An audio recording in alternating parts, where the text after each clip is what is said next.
জায়গায় পৌঁছে নিয়ে গিয়েছিল, সেই ধারাবাহিক কাহিনী হলো ইতিহাস। সুতরাং বলা যায়, সময় ও স্থানের ওপর ভর করে মানুষই তার ইতিহাস নির্মাণ করেছিল। তবে গল্পের মতো পড়লেও ইতিহাস কিন্তু কল্পকথা বা গল্পকথা নয়। তাই ইতিহাসকে ভালো করে দেখে শুনে নিতে হবে তার তত্ত্ব এবং তথ্যগুলির মধ্য দিয়ে। আর ইতিহাসকে বুঝতে হলে অবশ্যই ভূগোলটাকেও জানা প্রয়োজন।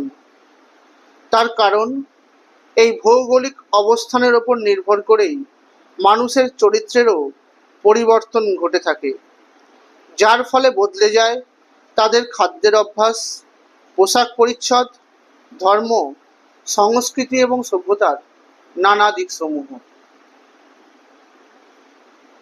প্রাচীনকালের মানব সভ্যতাগুলো গড়ে উঠেছিল নদীকে নির্ভর করেই।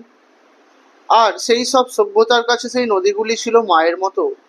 তাই সেই সময়ের সেই সভ্যতাগুলোকে বলা হতো নদীমাতৃক সভ্যতা। তবে ভারতীয় উপমহাদেশকে একসময় ভারতবর্ষ বলে উল্লেখ করা হতো। ভারত ছিল পুরনো এক জনগোষ্ঠী।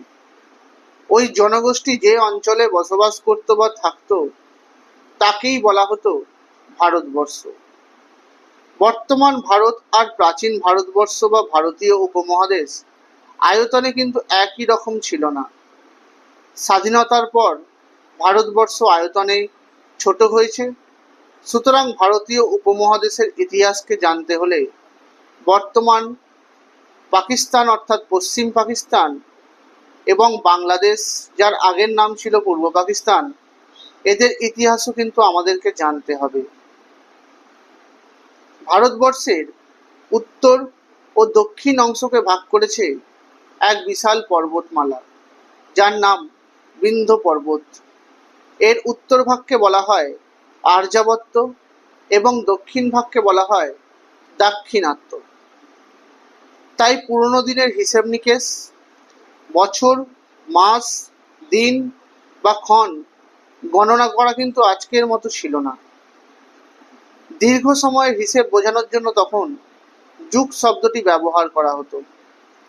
আর এই রকম ভাবেই পাথর ব্যবহারের যুগকে বলা হতো পাথরের যুগ। আবার পাথর, তামা, ব্রোঞ্জ, লোহা প্রভৃতি ধাতুর নামেও যুগগুলির নামকরণ করা হতো। যে সময়ের কোনো লেখা পাওয়া যায় না সেই সময়কে বলা হয়ে থাকে প্রাক ঐতিহাসিক যুগ।